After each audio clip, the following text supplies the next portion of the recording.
நியூஸ்7 தமிழில் நிகழ்ச்சிக்கு உங்கள் அனைவரையும் அன்போடு வரவேற்பது வசந்த் சுப்பிரமணியன்.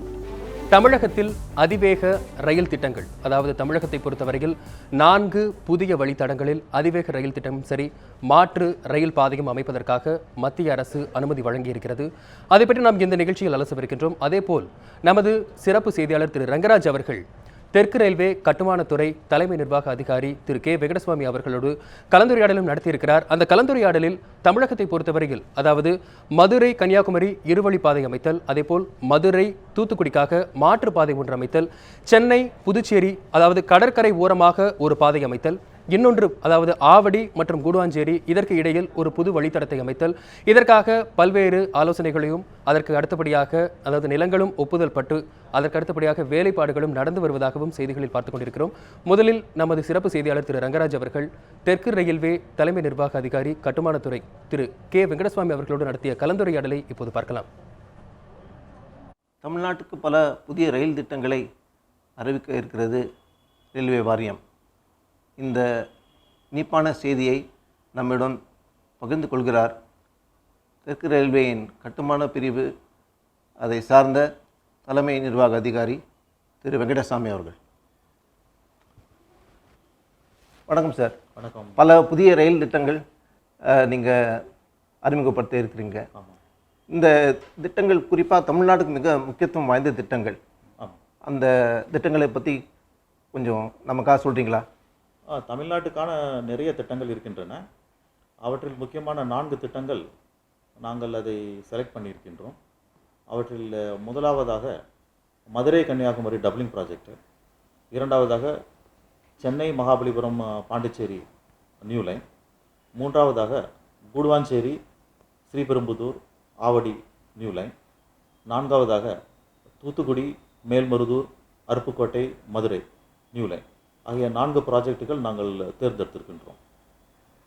இந்த மதுரை கன்னியாகுமரி குறிப்பாக டப்ளிங் ப்ராஜெக்ட் நீண்ட நாள் கோரிக்கையாக இருக்குது. அதோடைய அந்த திட்டத்தோடைய முக்கியத்துவம் என்ன, அது கொஞ்சம் சொல்லுங்கள். தமிழ்நாட்டில் 2 காரிடார் இருக்கின்றது. அவற்றில் ஒன்று சென்னை மதுரை கன்னியாகுமரி லைன், அது முதல் காரிடார். இரண்டாவது காரிடார் சென்னை கோயம்புத்தூர் காரிடார். இவற்றில் சென்னை கோயம்புத்தூர் காரிடார் ஏற்கனவே டப்ளிங், அதாவது 2 வழி பாதை இருக்கின்றது. ஆனால் சென்னை மதுரை கன்னியாகுமரி தடத்தில் 2 வழி பாதை இல்லை. அவற்றில் சென்னையிலிருந்து மதுரை வரை சாங்ஷன் இருக்கின்றது, வேலைகளும் நடந்து கொண்டிருக்கின்றன. மதுரையிலிருந்து கன்னியாகுமரி வழியாக மதுரையிலிருந்து கன்னியாகுமரி வரைக்கும் டபுளிங் இப்பொழுது தான் சாங்ஷன் ஆகியிருக்கிறது. அதற்காக நாங்கள் ஃபண்ட்ஸுக்காக இப்போ வெயிட் பண்ணி கொண்டு இருக்கின்றோம், காத்து கொண்டு இருக்கின்றோம். இப்போ இந்த டப்ளிங்னால அந்த பல தென் மாவட்டங்களுக்கு இதனால் பல நன்மைகள் கிடைக்க வாய்ப்பு இருக்குது. அதை பற்றி கொஞ்சம் சொல்ல முடியுமா? நிச்சயமாக. 2 வழி பாதை ஆகிவிட்டால் தென் மாவட்டத்தில் இருந்து, குறிப்பாக கன்னியாகுமரி, நாகர்கோவில், திருநெல்வேலி, மதுரையிலிருந்து வரும் மக்களுக்கு நிறைய எக்ஸ்பிரஸ் ட்ரெயின்களும் பேசஞ்சர் ட்ரெயின்களும் விட ஏதுவாக இருக்கும். அது மட்டுமல்ல, தொழில் ரீதியாகவும் தென் மாவட்டங்கள் மேலும் மேலும் முன்னேறுவதற்கு இந்த இரட்டை வழி பாதை மிகவும் முக்கியம். நமது சிறப்பு செய்தியாளர் திரு ரங்கராஜ் அவர்கள் தெற்கு ரயில்வே தலைமை அதிகாரி திரு கே வெங்கடசுவாமி அவர்களோடு கலந்துரையாடல் நடத்தினார். அதில் குறிப்பாக மதுரை கன்னியாகுமரி மத்தியிலான இந்த இருவழித்தடம் அமைத்தல் எந்த அளவிற்கு முக்கியத்துவம் வாய்ந்தது என்றும் அவர் கூறியிருந்தார். அதேபோல் அதற்கான நிதி குவிப்பில் அவர்கள் இப்பொழுது ஈடுபட்டுக் கொண்டிருப்பதாகவும் அவர் அந்த இதில் தெரிவித்திருந்தார். அதை பற்றி முதலில் நமது செய்தியாளர் மதுரையில் ஜான்சி இருக்கிறார். அதைத் தொடர்ந்து திருச்சியிலும் நமது செய்தியாளர் மகேஸ்வரன் இருக்கிறார். அதைத் தொடர்ந்து தூத்துக்குடியில் நமது செய்தியாளர் சுடலைக்குமார் இருக்கிறார். மூவரும் அங்கங்க களத்தில் இருந்து அங்க இருக்கின்ற நிலைமை எப்படி இருக்கிறது, உண்மையிலேயே அந்த மக்களின் தேவை என்ன என்பதையும் நமது நிகழ்ச்சிக்கு இப்பொழுது தெரிய இருக்கிறார்கள். முதலில் இந்த இருவழி தடத்தை பற்றி பேசலாம். நமது செய்தியாளர் மதுரையில் ஜான்சி இருக்கிறார், அவரோடு பேசலாம். வணக்கம் ஜான்சி. மதுரை கன்னியாகுமரி மத்தியிலான அந்த இருவழித்தடம் அமைக்க வேண்டும் என்பது ஏற்கனவே இந்த பட்ஜெட்டுக்கு முன்பாக கூட வியாபாரிகளின், முக்கியமாக வியாபாரிகள், மாணவர்கள் மற்றும் வெளியூர் செல்பவர்களின் கோரிக்கையாக இருந்தது. அதை பற்றி நீங்கள் தெரிவிங்கள். நிச்சயமா வசந்த், நீங்க சொன்ன மாதிரி இந்த மதுரை கன்னியாகுமரி இடையேயான இந்த இருவழி ரயில் பாதை திட்டம் என்பது இந்த தென் மாவட்ட பகுதியில் அனைத்து மாவட்டங்களையும் இணைக்கும் ஒரு முக்கிய திட்டமாக பார்க்கப்பட்டது. இதில் குறிப்பாக சொல்லணும்னா மதுரையிலிருந்து கன்னியாகுமரி வரை மொத்தம் 276 கிலோமீட்டர் தொலைவில் இந்த இருவழி பாதை திட்டம் அமைக்கப்பட உள்ளது.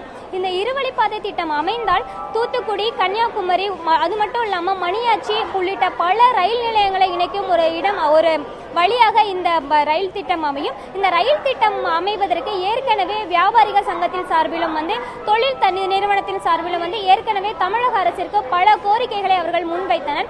இந்த திட்டம் அமைந்தால் அவர்களுக்கு பல வழிகளில் பயனுள்ளதாக இருக்கும். அதாவது சரக்கு போக்குவரத்தை அதிக அளவில் ஏற்படுத்துவதற்கு ஒரு வாய்ப்பாக இருக்கும். மேலும் இந்த ரயில் வழிபாதை திட்டம் அமைக்கப்படும் போது அதிக அளவில் ரயில்கள் வருவதற்கான வாய்ப்புகளும் இங்கு அதிக அளவில் இருக்கும். இந்த ரயில் வழிபாதை திட்டம் என்பது அதாவது மதுரை டு கன்னியாகுமரி இடையே இருவழி ரயில் வழிபாதை திட்டம் என்பது இந்த தென் மாவட்டங்களை முக்கியமான ஒரு திட்டமாகவே பார்க்கப்படுகிறது. அது மட்டும் இல்லாமல் இந்த அனைத்து பகுதிகளுமே சுற்றுலா தலங்கள் அதிக அளவில் இருக்கக்கூடிய ஒரு இடமாக உள்ளது. எனவே ரயில்வே துறைக்கு அதிக அளவில் வருவாய் ஏற்படக்கூடிய ஒரு திட்டமாகவும் இந்த திட்டம் அமைந்துள்ளது. மேலும் இந்த திட்டம் விரைவில் நடைமுறைப்படுத்த வேண்டும் என்பதை இந்த தென் மாவட்ட பகுதி மக்களின் முக்கியமான கோரிக்கை இருக்கிறது. மேலும் இந்த திட்டத்தினால் எந்த அளவிற்கு தங்களுக்கு பயனுள்ளதாக அமையக்கூடும் என்பதை நம்மிடையே பேசுவதற்காக பயணிகளில் ஒருவரான விக்னேஷ் அவங்க கிட்ட இருக்காங்க. ஒன்று கேட்கலாம் சார். வணக்கம் சார். இப்போ மதுரை டு கன்னியாகுமரி இடையே இருவழி ரயில் பாதை திட்டம் அமைந்தால் உங்களுக்கு எந்த வகையில் பயனுள்ளதாக இருக்கும்? எங்களுக்கு கொஞ்சம் நல்லா யூஸ்ஃபுல்லாக இருக்கும். இப்போ 2 ஹவர்ஸாக வெயிட் பண்ணிகிட்டு இருக்கோம். இருவழி ரயில் பாதை இருந்தால் கொஞ்சம் யூஸ்ஃபுல்லாக இருக்கும். இப்போ இந்த பயணி சொன்ன மாதிரி இவர் நாகர்கோவிலுக்கு செல்வதற்காக 2 மணி நேரம் மதுரை ரயில் நிலையத்தில் காத்துள்ளார். இந்த இருவழி பாதை திட்டம் அமையும் பட்சத்தில் ரயில்கள் அதிக அளவில் போகக்கூடிய ஒரு வாய்ப்பாக அமையும் என்பது இந்த பயணிகள் இவர் மட்டும் இல்ல இந்த பயணிகள் அனைவரோட முக்கியமான கருத்தாக உள்ளது. மேலும் கூடிய விரைவில் நாங்குநேரி பகுதியில் சிறப்பு பொருளாதார மண்டலம் அமைய உள்ளது. எனவே இந்த ரயில் வழிபாதை திட்டம் அமையும் பட்சத்தில் தொழில் நிறுவனங்களும் தொழில் வளர்ச்சியும் அதிக அளவில் ஏற்படக்கூடிய ஒரு சூழல் அமையக்கூடிய வாய்ப்பு இருக்கிறது. ஜான்சி, குறிப்பாக அதாவது சரக்கு போக்குவரத்து இந்த பாதையில் அதிக அளவில் நடைபெறுகிறது என்று கூறியிருக்கிறீர்கள். எந்த முனையத்திலிருந்து எந்த முனையத்திற்கு சரக்கு போக்குவரத்து அதிகமாக இருக்கிறது மதுரை கன்னியாகுமரி இடையிலான வழித்தடத்தில்? அதே போல் தற்பொழுது இந்த ஒரு வழிப்பாதையை மக்கள் எந்த அளவிற்கு பயன்படுத்துகிறார்கள்? தற்பொழுது இருவழிப்பாதை தேவை என்றும் சொல்லியிருக்கிறார்கள். ஒரு வழிப்பாதையில் அவர்கள் சந்திக்கின்ற பிரச்சனைகள் என்னென்ன? இப்போ ஒரு வழிப்பாதையில் தான் இப்போதைக்கு மதுரையிலிருந்து தென் மாவட்ட பகுதிகளான கன்னியாகுமரி தூத்துக்குடிக்கு ரயில்கள் பயணம் செஞ்சிட்டு இருக்குது. இந்த வழியில குளைச்சல் மற்றும் தூத்துக்குடி உள்ளிட்ட துறைமுகங்கள் உள்ளது. இங்கு அதிக அளவில் சரக்குகளை ஏற்றுமதி செய்வதற்கும் அது மட்டுமல்ல இறக்குமதி செய்வதற்கான பிரச்சனைகள் பலவற்றை தொழில் நிறுவனங்கள் சந்திச்சிட்டு இருக்காங்க. ஏன்னா ரயில்களில் போதுமான அளவு அவர்களால் சரக்குகளை வைக்க முடியவில்லை. பயணிகளுக்கான தேவைகளை அதிகமாக இருக்கும் பட்சத்தில் சரக்கு போக்குவரத்து என்பது இந்த பகுதி மக்களிடையே அதாவது தொழில் நிறுவனங்களுக்கிடையே குறைவாக உள்ளது. அதாவது தற்பொழுது வரை அவர்கள் கனரக வாகனங்கள் மூலம் தரை வழியாக கொண்டு செல்கின்றனர். ரயில் வழியாகவும் ஒரு சில சரக்குகளை கொண்டு வரும் பணியிலும் ஈடுபட்டு இருக்காங்க.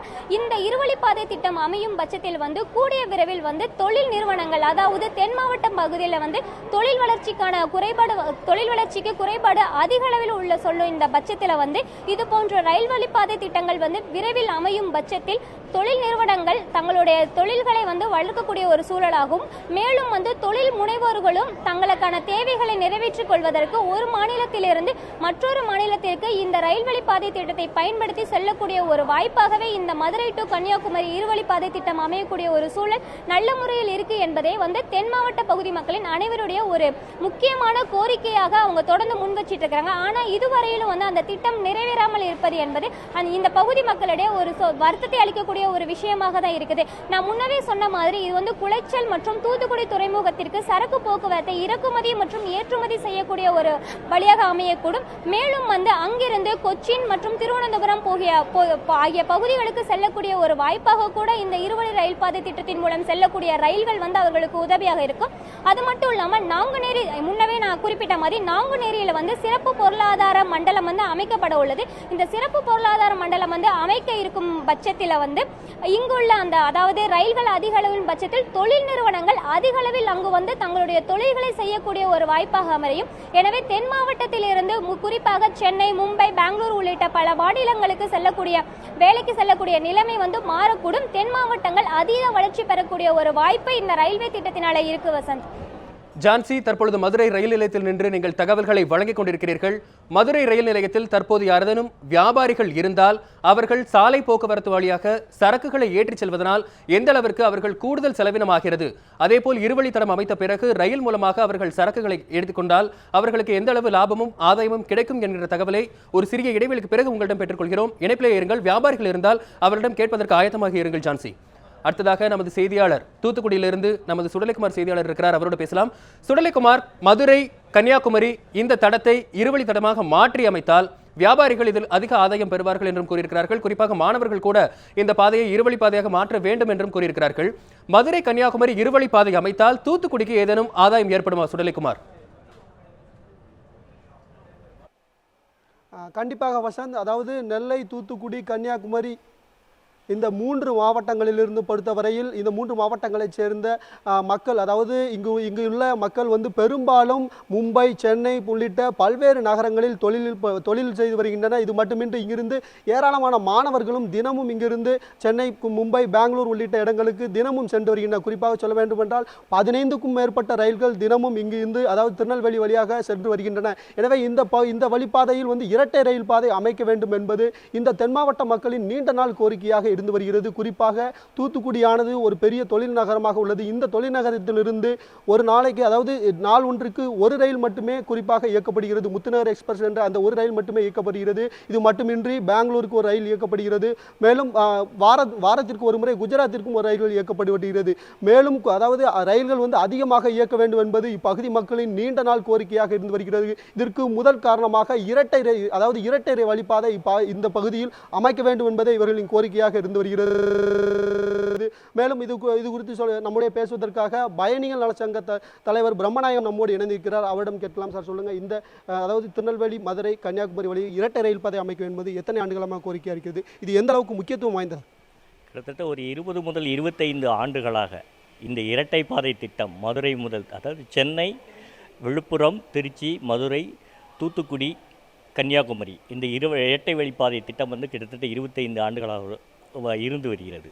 அப்படிப்பட்ட இந்த சூழல்களில் தற்போது மதுரை வரை ஏற்கனவே நெருங்கி கொண்டிருக்கிறது. இரட்டை பாதை திட்டம் நெருங்கி கொண்டிருக்கிறது, முடிவடையும் தருவாயில் உள்ளது.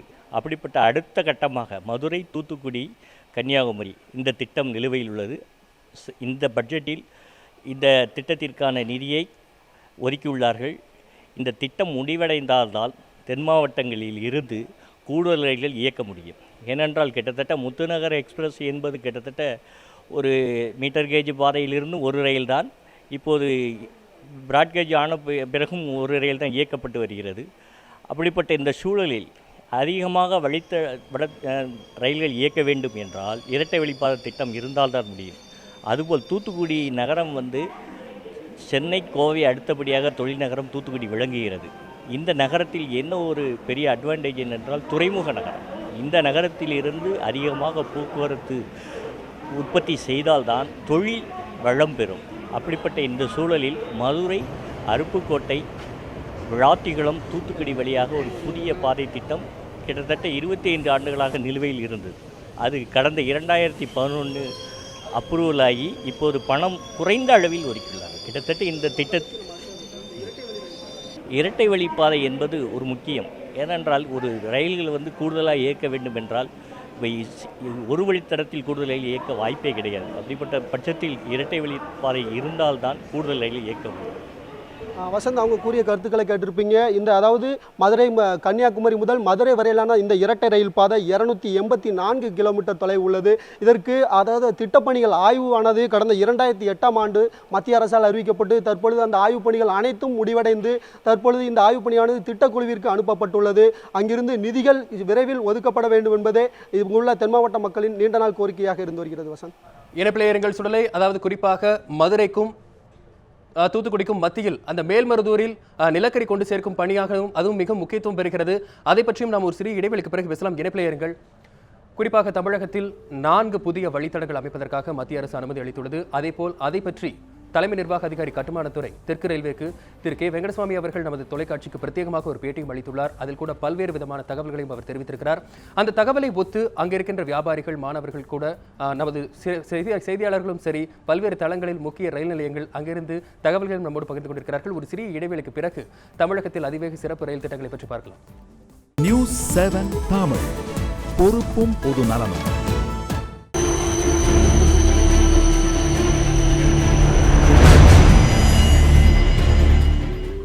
தமிழகத்தில் அதிவேக ரயில் திட்டங்கள், அதாவது குறிப்பாக 4 புதிய வழித்திட்டங்கள் அமைப்பதற்கான ஒப்புதலும் அனுமதியும் வழங்கப்பட்டிருக்கிறது. அதை குறித்து எந்தெந்த வகையில் இது ஆதாயம் பெறக்கூடும் என்பதை பற்றியும் நமது இப்பொழுது நிகழ்ச்சியில் நாம் விவாதித்துக் கொண்டிருக்கிறோம். குறிப்பாக சென்னையில் இருந்து கன்னியாகுமரி வரையில் மதுரை வரை இருவழிப்பாதை இருக்கிறது. மதுரையை தாண்டி கன்னியாகுமரிக்கு, அதாவது இருவழிப்பாதை அமைத்தால் பல இடங்களிலும் பல வகைகளிலும் ஆதாயம் கிடைக்கும். குறிப்பாக வியாபாரிகள் இதில் அதிக ஆதாயம் பெறுவார்கள் என்கின்ற ஒரு தகவலையும் மதுரையிலிருந்து நமது செய்தியாளர் ஜான்சி தெரிவித்திருந்தார். தற்பொழுது திருச்சி என்பது ஒரு முக்கிய முனையமாக பார்க்கப்படுகிறது. சென்னை கன்னியாகுமரி மத்தியில் திருச்சி முக்கிய முனையமாக பார்க்கப்படுகிறது. எந்த வகையில், அதாவது மதுரையை தாண்டியும் இருவழிப்பாதை நிறைவேற்றப்பட்டால் திருச்சிக்கு எந்த அளவுக்கு கூடுதல் வலுப்பெறும் என்பதையும் இப்பொழுது நாம் தெரிந்து கொள்ளலாம். வியாபார ரீதியாகவும் சரி, தொழில்நுட்பம், பொருளாதாரம் பல வகையில் திருச்சியானது ஆதாயம் பெறக்கூடும் என்கின்ற செய்தியும் பார்க்கின்றோம். திருச்சியில் நமது செய்தியாளர் மகேஸ்வரன் இருக்கிறார். மகேஸ்வரனோடு தொடர்ந்து பேசலாம். மகேஸ்வரன், இருவழிப்பாதையானது சென்னையில் இருந்து மதுரை வரை உள்ளது. மதுரையை தாண்டி இன்னும் தூத்துக்குடி, அதாவது தூத்துக்குடி கன்னியாகுமரி வரையிலும் இருவழிப்பாதை அமைத்துவிட்டால் திருச்சிக்கு எந்த அளவு முக்கியத்துவம் அதிகரிக்கும் மகேஸ்வரன்? வணக்கம் வசன். திருச்சி, அதாவது இந்திய ரயில்வே வரலாற்றிலே திருச்சி மிக முக்கியமான இடத்தை பெற்றது என்றால் சவுத் இந்தியன் ரயில்வே கம்பெனியாக இருந்தபொழுது திருச்சி தான் தலைமையகமாக இருந்தது. தற்பொழுது பொன்மலை பணிமனையான சிறப்புகளும் இருக்குது. இதுபோல இந்த திருச்சி மக்களுடைய எதிர்பார்ப்பும் அதிகமாக இருக்குது. இந்த சென்னை கன்னியாகுமரி இருவழி அகல ரயில் பாதை அமைத்தால் பல பலன்கள் கிடைக்கும் என்று அவர்கள் எதிர்பார்ப்போடு இருக்கிறார்கள். என்ன மாதிரியான பலன் கிடைக்கும் என்பதை தெரிந்து கொள்வதற்காக ரயில் விமான பயணிட்டாளருடைய கூட்டமைப்புடைய தலைவர் சேகரன் நம்மோடு இருக்கிறார். அவருடைய கருத்தை நம்ம கேட்போம். ஐயா வணக்கம். இந்த சென்னை கன்னியாகுமரி இந்த இருவழி அகல ரயில் பாதை அமைந்தால் என்னென்ன மாதிரி பலன்கள் திருச்சி சார்ந்த பகுதிகளுக்கு கிடைக்கும்? இது ரொம்ப நாளாக எதிர்பார்த்துக்கிட்டு இருந்த ஒன்று. இப்போ திருச்சிக்கும் சென்னைக்கும் வந்து அந்த இருவழி பாதை வந்து கிட்டத்தட்ட ஒரு 6 வருடங்களாக நடந்துகிட்ருக்கு. இப்போ கொஞ்சம் வேகமாக நடக்கிறது. அதே மாதிரி இப்போ மதுரைக்கும் கன்னியாகுமரிக்கும் இருவழி பாதை இப்போ அனௌன்ஸ் பண்ணியிருக்காங்க இந்த பட்ஜெட்டில். அது எப்போ இன்னுமே அதை பண்ணி அந்த ஸ்கீம்லாம் போட்டு அதை பண்ணி எவ்வளோ விரைவாக அதை பண்ணாங்கன்னா, திருச்சி கன்னியாகுமரி டு சென்னை தான் இந்த சதர்ன் ரயில்வேலே ரொம்ப பிஸியஸ்ட் ரூட்டுன்னு சொல்லுது. இதில் வந்து இந்த டபுள் லைன் வந்துச்சுன்னா இந்த உள்ள மக்கள் அனைவருக்குமே ரொம்ப 2 வழியில் தடங்கள், சரக்கு ரயிலாக இருக்கட்டும், பயணிகள் ரயிலாக இருக்கட்டும், அதிகமான ரயில் விடலாம். அந்த அதிகமான ரயில்வேக்கு நல்ல வருமானம், மக்களுக்கும் நல்ல பிரயோஜனம் இருக்கும். இப்போ என்ன பண்ண வேண்டியது என்னென்னா, அவங்க ரொம்ப சீக்கிரமாக அதை பண்ணணும். இப்போ வந்து முன்ன மாதிரி வந்து ஒரு 10 இயர்ஸ்லாம் எடுத்துக்காமல் விரைவில் பண்ண வேண்டும் என்பது எங்களுடைய கோரிக்கை. இந்த இருவழி அகல ரயில் பாதை வந்தால் மிகுந்த பயனை கொடுக்கும், பயணிகளுக்கு மட்டுமல்ல வணிக ரீதியாக என்று சொல்கிறாங்க. பணிகளை அறிவித்தபடி விரைந்து முடிக்க வேண்டும் என்பது அவருடைய வேண்டுகோளாக இருக்குது. இது மட்டுமல்ல, நுகர்வோர் மற்றும் சேவை சங்கங்களுடைய ஒருங்கிணைப்பாளர் தாமஸ் என்பவர் நம்மோடு இருக்காங்க. அவருடைய கருத்தை கேட்போம். இந்த பணிகள் அமைந்தால் என்ன மாதிரி பயன்கள் கிடைக்கும், குறிப்பாக பயணிகளுக்கும் வணிக ரீதியாக என்ன பயன் இருக்கும்? திருச்சி பார்த்திங்கன்னா தமிழகத்தோட மத்திய பகுதி. ரயில்வே கோட்டத்திலே பார்த்திங்கன்னா திருச்சி வந்து அதிகமான வருவாயை ஈட்டக்கூடிய கோட்டமாக அறிவிக்கப்பட்டுள்ளது. இதில் வந்து இதை சுற்றி இருக்கக்கூடிய மற்ற மாவட்டங்களை சார்ந்த பொதுமக்கள் வந்து பெருமளவு திருச்சி ரயில் நிலையத்தை பயன்படுத்துகிறாங்க. உதாரணமாக சொல்லணும், மீட்டர் கேஜ் காலத்தில் பார்த்திங்கன்னா திருச்சியிலிருந்து பல ரயில்கள் வந்து பல ஊர்களுக்கு இயக்கப்பட்டது. உதாரணமாக பெங்களூருக்கும், அதே போல் திருச்சியிலிருந்து சென்னைக்கு வந்து ஒரு ஃபாஸ்ட் பேசஞ்சர் ரயிலே வந்து பார்த்திங்கன்னா உங்களுக்கு மீட்டர் கேஜ் டைமில் ஓடிக்கிட்டு கொண்டு இருந்தது. இப்போ பார்த்திங்கன்னா இங்கேருந்து செல்லக்கூடிய ரயில் வந்து ரொம்ப கம்மி. இப்போ பெரும்பாலான அண்டை மாவட்டத்தை சேர்ந்த பொதுமக்கள் வந்து ரயிலை வந்து இங்கே வந்து ஏறணும்னு நினச்சி வரும்போது அவங்களுக்கு வந்து கூடுதலான ரயில்கள் வந்து இங்கே இயக்காததுனால பெருமளவுக்கு இன்னலுக்கு ஆளாகிறாங்க. அதனால் அவங்க வந்து பார்த்திங்கன்னா பெருமளவு பேருந்துகளை தான் நாட வேண்டிய நிலைமையில் இருக்குது. ஏற்கனவே மீட்டர் கேஜ் காலங்களில் வந்து ஓடிக்கொண்டிருந்த ரயில்களையே வந்து திரும்ப இயக்குனாலே பெருமளவு அண்டை மாவட்டத்தில் இருக்கக்கூடிய மக்களுக்கு வந்து அது வந்து உறுதுணையாக இருக்கும்.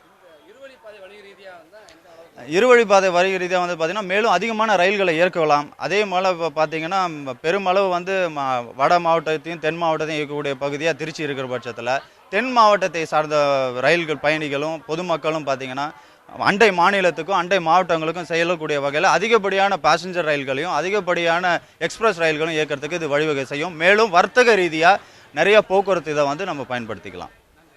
இந்த இருவழி அகல ரயில் பாதை அமைந்தால் வந்து வணிக ரீதியாகவும் நிறைய வந்து வணிகர்களுக்கு ஒரு மிக பயனுள்ளதாக கொடுக்கும்.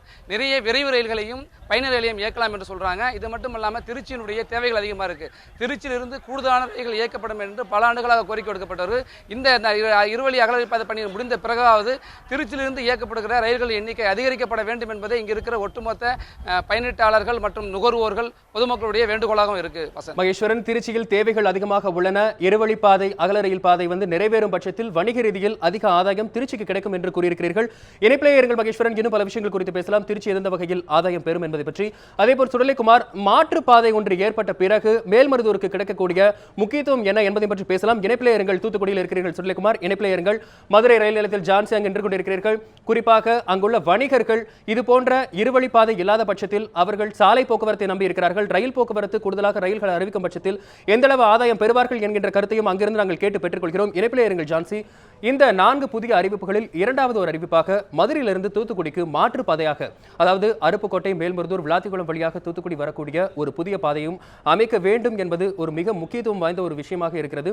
அதை குறித்து தெற்கு ரயில்வே கட்டுமானத்துறை தலைமை நிர்வாக அதிகாரி திரு கே வெங்கடசுவாமி அவர்கள் தற்பொழுது ஒரு சிறப்பு செய்தியை நமக்கு தெரிவித்திருக்கிறார். அவர் கூறும் பற்றி இப்போது பார்க்கலாம். தூத்துக்குடிக்காக புதிய ரயில் திட்டம் ஒன்று சொன்னீங்க. அந்த அந்த பகுதி மிக முக்கியமான ஒரு பகுதியாக அடுத்த சில வருடங்களில் இருக்கக்கூடும். இந்த புதிய ரயில் திட்டம் எந்த வகையில் தமிழ்நாட்டுக்கு ஒரு நன்மை பெற்று தரும்? மதுரையிலிருந்து அருப்புக்கோட்டை, மேல்மருதூர் வழியாக தூத்துக்குடிக்கு ஒரு புதிய ரயில் பாதை சாங்ஷன் செய்யப்பட்டிருக்கின்றது. அது எதற்காக என்றால், மேல்மருதூர் என்ற இடத்தில் ஒரு தெர்மல் பவர் ஸ்டேஷன் வந்து கொண்டிருக்கின்றது, தயாராகி கொண்டிருக்கின்றது. மேலும் தமிழ்நாடு அரசாங்கம் உப்பூர் என்ற இடத்தில், அதாவது ராமநாதபுரம் அருகில் உப்பூர் என்ற இடத்தில் மற்றும் ஒரு தெர்மல் பவர் ஸ்டேஷன் நிர்மாணிக்க ஏற்பாடுகள் செய்யப்பட்டு கொண்டிருக்கின்றது. இந்த 2 தெர்மல் பவர் ஸ்டேஷனுக்கும் தூத்துக்குடியில் இருந்து தான் நிலக்கரி வர வேண்டியிருக்கும். எனவே இந்த மதுரை, அருப்புக்கோட்டை, மேல்மருதூர், தூத்துக்குடி லைன் மிக முக்கியமானதாகும். இப்போது நிலக்கரி எங்கிருந்து கொண்டு வருவதாக திட்டம்? அதாவது ஒரிசா, பரதீப், தால்ச்சர் அந்த பகுதியிலேருந்து தற்போது வருகிறது. தற்பொழுது தமிழ்நாட்டில் உள்ள தெர்மல் பவர் ஸ்டேஷன் எல்லாவற்றிற்கும் நிலக்கரி ஒரிசாவில் தால்ச்சர் என்ற கோல் பெல்ட்டிலிருந்து தான் வந்து கொண்டிருக்கிறது. அது எப்படி வந்து கொண்டிருக்கிறது என்றால், தால்ச்சரிலிருந்து முதலில் பாரதீப் வரை ட்ரெயினிலும், பின்பு பாரதீப்பிலிருந்து தமிழ்நாட்டுக்கு எண்ணூர் துறைமுகம் அல்லது தூத்துக்குடி துறைமுகத்துக்கு கப்பல் வழியாகவும், பின் எண்ணூர் துறைமுகத்திலிருந்து அல்லது தூத்துக்குடி துறைமுகத்திலிருந்து Mettur thermal power station or Chennai north Madras thermal power station இவற்றிற்கு எல்லாத்துக்கும் ட்ரெயின் வழியாக தற்போது வந்து கொண்டிருக்கின்றது. அதனால் எந்த திட்டத்திற்கும் தெர்மல் பவர் ஸ்டேஷனுக்கு நிலக்கரி மிகவும் அவசியம். அதை எடுத்துச் செல்வதற்கு ரயில்வே லைன்கள் தேவைப்படும். இப்போ இந்த தூத்துக்குடியிலேருந்து புதிய லைன் தொடங்கப்பட்டால் அந்த டிரான்ஸ்போர்ட்டேஷன் காஸ்ட் அது நிச்சயமாக ஏராளமாக குறைய வாய்ப்பு இருக்கு இல்லையா இந்த புதிய ரயில் திட்டத்தினால்? இப்பொழுது இருக்கும் வழித்தடம் வந்து மதுரையிலிருந்து மணியாச்சி, மணியாச்சியிலிருந்து தூத்துக்குடி வரை இருக்கின்றது. ஆனால் இந்த வழித்தடம் வந்து இன்னும் தூரத்தை குறைக்கும் அல்லது காஸ்ட்டையும் குறைக்கும். இப்போ வேகமாக நிலக்கரி கிடைக்கிறதுக்கும் வாய்ப்பு இருக்குது. நிலக்கரி கொண்டு செல்வதற்கு வசதிகள் இருக்கின்றது. தூத்துக்குடியிலிருந்து நிலக்கரியை கொண்டு வருவதற்கு ஒரு வழியாக இந்த மேல்மருதூர் மிக மிக முக்கியத்துவம் வாய்ந்த ஒரு இடமாக பார்க்கப்படுகிறது அனல் மின் நிலையம் அமைப்பதற்காக. தற்போது இதை பற்றி இது எந்த அளவிற்கு முக்கியத்துவம் வாய்ந்ததாக கருதப்படுகிறது என்பதை பற்றி நமது செய்தியாளர் சுடலைக்குமார் தூத்துக்குடியில் இருக்கிறார், அவரோடு பேசலாம். சுடலைக்குமார், மேல்மருதூரின் முக்கியத்துவம் என்ன என்பதை பற்றி தெரியுங்கள் சுடலைக்குமார், சுருக்கமாக. கண்டிப்பாக வசந்த், அதாவது இந்த தூத்துக்குடியானது ஒரு தொழிற்சாலை மற்றும் துறைமுக நகரமாக உள்ளது. இங்கிருந்து அதாவது இந்த துறைமுகம் இந்த தூத்துக்குடிக்கு பல்வேறு அதாவது ஒவ்வொரு ஆண்டும் சரி ஒவ்வொரு மாதமும் சரி லட்சக்கணக்கில் கோடிக்கணக்கில் மத்திய அரசுக்கும் மாநில அரசுக்கும் வருவாய் ஈட்டு கொண்டிருக்கிறது இந்த தூத்துக்குடி தொழில் நகரம். இந்த தொழில் நகரில் எத்தனையோ வளர்ச்சிகள் ஏற்பட்டிருந்தாலும் ஆனால் இங்கிருந்து இருப்பு பாதை அதாவது ரயில் பயணமானது மிகவும் குறைவாக உள்ளது. குறிப்பாக சொல்ல வேண்டுமென்றால் தூத்துக்குடியிலிருந்து மணியாச்சி சென்று அங்கிருந்து மதுரை, கன்னியாகுமரி அந்த ரயில் வழித்தடத்தில் தான் தற்பொழுதும் ரயில்கள் சென்று வருகின்றன. குறிப்பாக நான் முன்னதாக கூறியபடியே தூத்துக்குடியிலிருந்து சென்னை மற்றும் குஜராத் மற்றும் அதாவது பெங்களூர் ஆகிய இடங்களுக்கு, கோயம்புத்தூர் ஆகிய இடங்களுக்கு மட்டுமே ஒரே ஒரு ரயில்கள் மட்டுமே இயக்கப்பட்டு வருகிறது. இந்த தொழில் நகரம் தொழில் மற்றும் துறைமுக நகரமான இந்த தூத்துக்குடிக்கு கூடுதல் ரயில்கள் இயக்க வேண்டும் என்பது இங்குள்ள மக்களின் நீண்ட நாள் கோரிக்கையாக இருந்து வருகிறது. இதற்கு மாற்று வழிப்பாதை அமைக்க வேண்டும், அதாவது இரட்டை ரயில் பாதை வழித்தடம் அமைக்க வேண்டும். குறிப்பாக சொல்ல வேண்டும் என்றால் தூத்துக்குடியிலிருந்து மதுரைக்கு அருப்புக்கோட்டை வழியாக ரயில் தடம் அமைக்க வேண்டும் என்பது பல ஆண்டுகளாக கோரிக்கையாக இருந்து வருகிறது. தற்பொழுது இதற்காக ஆய்வானது தற்பொழுது நடத்தப்பட்டுள்ளது. அதாவது 140 கிலோமீட்டர் இந்த வழித்தடத்தில் ஆய்வு நடத்தப்பட்டுள்ளது. மேலும் இதற்கு மொத்தம் அதாவது இங்குள்ள தொழிற்சாலைகள் 100 கோடி ஒதுக்கீடு செய்யப்பட்டுள்ளது. மேலும் இதற்கு மத்திய அரசு விரைவில் நிதி ஒதுக்க வேண்டும் என்பதே இங்குள்ள தொழிலாளர்கள், தொழில் முதலீட்டாளர்கள் மற்றும் வணிகர்கள் மற்றும் இங்குள்ள மக்களின் எதிர்பார்ப்பாக உள்ளது. இந்த வழித்தடம் குறித்து நம்முடைய பேசுவதற்காக பயணிகள் தமிழச்சங்கம் இணைந்துள்ள அவரிடம் கேட்கலாம். சார் சொல்லுங்கள், இந்த வழித்தடத்தில் வந்து எத்தனை ஆண்டுகளாக உள்ளது? இங்கே உள்ள மக்களின் கோரிக்கைகள் என்ன? கிட்டத்தட்ட 1996 முதல் இந்த வழித்தடத்தில் புதிய வழித்தடம், அதாவது மதுரை, திருப்பரங்குன்றம், காரியாப்பட்டி, அருப்புக்கோட்டை, பந்தல்குடி, விளாத்திகுளம், குளத்தூர், மீளாவட்டான் வழியாக தூத்துக்குடிக்கு புதிய பாதை திட்டம் அமுலில் இப்போது நடைபெற்று வருகிறது. இந்த வழித்தடம் கிட்டத்தட்ட ஒரு 15 ஆண்டுகளுக்கு மேலாக கிடப்பில் போடப்பட்டுள்ளது. 2011ஆம் ஆண்டில்தான் இந்த திட்டம் புத்துயிர் பெற்று பணம் நிதி ஒதுக்கீடு தந்துள்ளார்கள். இது வந்து யானை பசிக்கு சோளப்பொரி போல இந்த திட்டம் நிறைவேற வர பணம் ஒதுக்கப்பட்டுள்ளது. கிட்டத்தட்ட 15 கோடி தான். கிட்டத்தட்ட இந்த திட்டத்திற்கு மதிப்பீடு என்றால் 800 கோடி வரை செலவாகும். அப்படிப்பட்ட இந்த சூழலில் வெறும் 15 கோடி தான் இந்த நிதி ஒதுக்கியுள்ளார்கள். ஆதலால் தூத்துக்குடியில் இருந்து பெரும் நிலக்கரி சம்பந்தப்பட்ட நீர் அனல் மின் நிலையங்கள் வந்து அதிகமாக வந்து கொண்டிருக்கின்றன.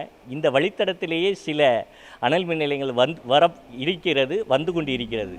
அப்படிப்பட்ட இந்த சூழலில் இந்த திட்டத்தை விரைவுபடுத்த வேண்டுமென்றால் ரயில்வே நிர்வாகம் இந்த திட்டத்தை துரிதப்படுத்த வேண்டும்.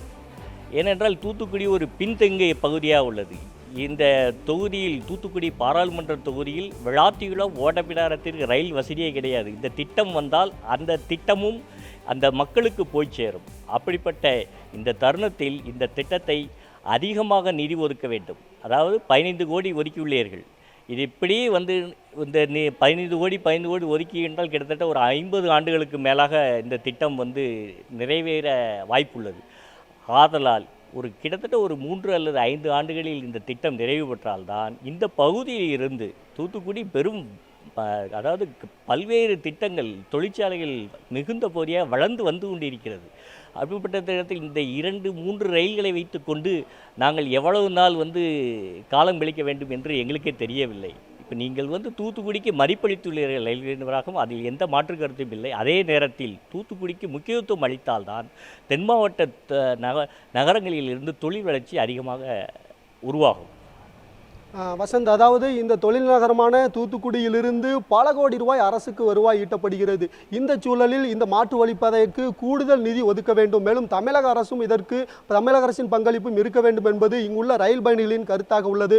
மேலும் குறிப்பாக மற்றொரு கருத்தை நான் இங்கு பதிவு செய்ய வேண்டும். அதாவது நமது அண்டை மாநிலமான கேரள மாநிலத்தில் அதாவது தமிழ்நாட்டை விட ஒரு சிறிய மாநிலமான அந்த மாநிலத்தில் அனைத்து இரட்டை வழி ரயில் பாதையாகட்டும் அனைத்து திட்டங்களும் முழுமையாக நிறைவேற்றப்பட்டுள்ளது. காரணம், அங்குள்ள அரசியல்வாதிகள் ஒன்று சேர்ந்து அவர்களுக்கு வந்து தங்களுடைய மத்திய அரசிலிருந்து அந்த திட்டங்களை பெற்றுத் தருகிறார்கள். அதேபோல் நம்முடைய தமிழகத்தில் உள்ள பாராளுமன்ற உறுப்பினர்கள் ஒன்று சேர்ந்து டெல்லியில் குரல் கொடுத்து நம்முடைய தமிழகத்திற்கு தேவையான திட்டங்களை நிறைவேற்ற வேண்டும். நன்றி. இணைப்பிலேயர்கள் இன்னும் கூட பல விஷயங்களை பற்றி பேசலாம். தூத்துக்குடி எந்த அளவில் ஆதாயம் பெற வேண்டும் என்பதை மதுரையிலிருந்து ஜான்சி நீங்கள் தொடருங்கள். உண்மையிலேயே வணிகர்கள் தற்போது சாலை போக்குவரத்தை பயன்படுத்துவதனால் எந்த அளவு அவர்கள் பாதிக்கப்பட்டிருக்கிறார்கள், பொருளாதார ரீதியில் அவர்கள் ரயில் பாதையை பயன்படுத்தினால் எந்த அளவு ஆதாயம் பெறுவார்கள் என்பதை வணிகர் மூலமாக தெரிவிங்கள் ஜான்சி. நிச்சயமா வசந்த், தற்போது வரை எந்த விதமான சரக்கு போக்குவரத்தா இருக்கட்டும், தொழில் நிறுவனங்களுக்கு ஏற்றுமதி இறக்குமதி செய்யக்கூடிய அனைத்து விஷயங்களுமே வந்து குறிப்பாக அதிக அளவில் சாலை மார்க்கமாக தான் செல்லப்படுகிறது. இந்நிலையில் அவர்கள் எந்த அளவிற்கு பாதிக்கப்பட்டுள்ளனர், மேலும் வந்து நீங்க முன்னவே சொன்ன மாதிரி ரயில் பாதை வந்தால் எந்த அளவிற்கு அவர்கள் பயனுள்ளதா இருக்கும் என்பதை நம்மிடையே பேசுவதற்காக ஜெகதீஷன் நம்ம கூட இருக்காங்க கேட்கலாம். சார் வணக்கம் சார். இப்போ தொழில் நிறுவனங்களை வந்து வளர்ச்சிக்கு இப்போ வரைக்கும் வந்து சாலை மார்க்கமாக தான் நம்ம நிறைய விஷயங்களை வந்து தொழில் நிறுவனங்களுக்காக எடுத்து செஞ்சுட்டு இருக்கிறோம். இப்போ வந்து இந்த புதிய ரயில் திட்ட பாதைகளோ வந்து இல்லை புதிய ரயில்களோ வரும் பட்சத்தில் வந்து வியாபாரம் எந்த அளவிற்கு அதிக அளவில் பெருகக்கூடும்? இதுக்கு முதல்ல முன்னுதாரணமாக சொல்லணும்னா, முதல்ல கிழக்கிந்திய கம்பெனிகள் ரயில் ஆரம்பித்ததே வியாபாரம் பண்ணுறதுக்கு தான் ஆரம்பிச்சிருக்கேன். அந்த ரயில் ஆரம்பிக்கிறது வந்து இது ரொம்ப வரவேற்க வேண்டிய விஷயம். சாலை மார்க்கத்தில் வந்து ரொம்ப லிமிட்டடு தான் நம்மளால் சரக்குகளை பண்ண முடியும். டைமுக்கு போய் சேரும், டைமுக்கு மற்ற இடங்களுக்கு மார்க்கெட்டிங்கும் போய் சேரும். ஆக அதனால தொழில் வந்து பாதிக்காகும். இப்போ ட்ரெயின் மூலம் போகும்போது நிறைய கொண்டு போகலாம், நிறைய இடங்களுக்கு கொண்டு போகலாம், அது மார்க்கெட்டிங் ஆகும். திரும்ப அதனுடைய உபரி பொருட்களும் நம்மளுக்கு திரும்ப கிடைக்கும்போது தொழில் வளர்ச்சி அதிகமாகும். அதாவது அந்த காலத்தில் வந்து மதராஸ் பட்டணம்னு சொல்லுவாங்க, மதராஸ் மாகாணம் சொல்லுவாங்க. அப்போ வந்து என்னென்னா 5 மாகாணத்துக்கும் தலைநகராக மதராஸ் இருந்தது, தட் இஸ் சென்னை. அதுக்கு அடுத்து பெரிய நகரம்னு சொன்னீங்கன்னா மதுரை தான் இருந்தது. ஆனால் மதுரை வந்து என்னென்னா டீப் சவுத், எல்லா நகரங்களையும் இணைக்கக்கூடிய ஒரு பாலமாக மதுரை இருக்குது. அந்த மதுரையை இப்போ நீங்கள் கான்சென்ட்ரேட் பண்ணி மதுரையிலேருந்து கிளம்புறேன்னு சொல்கிறீங்க பார்த்தீங்களா, மிக மிக சந்தோஷமான விஷயம், மிக வரவேற்க தகுந்த விஷயம். மதுரை மக்கள் ரொம்ப உண்மையாகவே உங்களை பாராட்டுறது மட்டும் இல்லை, மனதில் நிலைநிறுத்தி கொள்வார்கள். அதாவது யாத்திரிகளுக்காகட்டும், தொழில் ரீதியாகட்டும், அதே நேரத்தில் ஒரு போக்குவரத்தும் ஆகட்டும், இந்த 3 வகையிலையும் மதுரையிலிருந்து கிளம்புறதுனால இது பயன்படுது. 4வது பாயிண்ட்டு, தொழில் வளர்ச்சி அடைய தான் மக்கள்கிட்ட செல்வாக்கு பெறும். அதாவது பூவராக இருக்கக்கூடிய அளவுக்கு திடீர்னு எப்படி வருவேன், the income criteria, that is இந்த இன்கம் கிரிட்டேரியா ஷுட் இன்க்ரீஸ். அது எப்படி இன்க்ரீஸ் ஆகணும்னா த்ரூ பிஸ்னஸ். இந்த பிஸ்னஸ் வளர்ச்சிக்கு இது மிக மிக உறுதுணையாக இருக்கும் என்பது என்னுடைய கருத்து. ஓகே, இப்போ இவங்க சொன்ன மாதிரி இந்த சாலை வழி போக்குவரத்தை பயன்படுத்திட்டு இருக்கும்போது தொழில் வளர்ச்சி குறைவாக இருக்கதாகவும், மேலும் குறைவான அளவே தங்களுடைய பொருட்களை எடுத்து செல்லக்கூடிய ஒரு சூழல் நிலவி வருகிறது. தொழில் வளர்ச்சிக்கு ரயில் பாதை உகந்ததாக அமையும் என்று கூறியிருக்கிறீர்கள். நன்றி ஜான்சி, தகவல்களை தெரிவித்தது நன்றி. இணைப்பிலே இருங்கள் ஜான்சி, மகேஸ்வரன், சுடலைக்குமார், மூவரும் இணைப்பில் இருங்கள். இன்னும் பல விஷயங்கள் குறித்து பேசலாம். அடுத்த ஒரு புதிய திட்டமாக சென்னையிலிருந்து மகாபலிபுரத்தை இணைத்து புதுச்சேரி வரையில் ஒரு புதிய ரயில் திட்டமானதும் அறிவிப்பதற்காக அனுமதி கொடுக்கப்பட்டிருக்கிறது. அதாவது சென்னை என்ற பட்சத்தில் தாம்பரத்தில் இருந்து அது தொடங்க இருக்கிறது. தாம்பரத்தில் இருந்து மகாபலிபுரம், அதைத் தொடர்ந்து புதுச்சேரி வழியாக புதிய மாற்று பாதை ஒன்று. இதன் மூலமும் இந்த ஒரு திட்டம் நிறைவேற்றப்பட்டால் எந்த அளவிற்கான ஆதாயங்களும் இந்த ஒரு திட்டமானது எந்த அளவு பயனுள்ளதாக அமையப் போகிறது என்பதையும் பார்க்கலாம் ஒரு சிறிய இடைவெளிக்கு பிறகு. நியூஸ் 7 தமிழ், பொறுப்பும் பொது நலனும்.